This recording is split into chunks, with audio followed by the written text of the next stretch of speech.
जसपुर जिला के बरडांड गांव में एक किसान के ट्रैक्टर पलट गई, जिनमें किसान के मौत हो गई।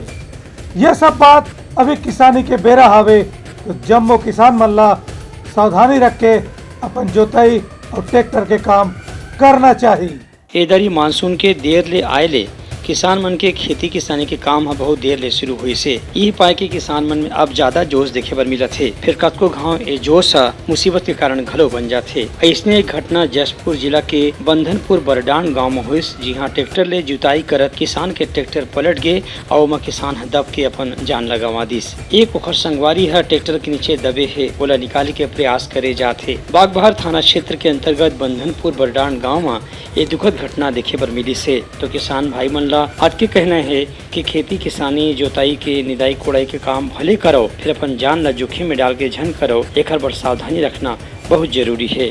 जसपुर की घटना कोनो दूसर जिला में झन होए, ऐसे प्रयास पूरा बरसात के मौसम में जम्मो किसान भाई मन ला ध्यान रख के सुरदा करके करे बर पड़ी। ब्यूरो रिपोर्ट, उतलंघा न्यूज।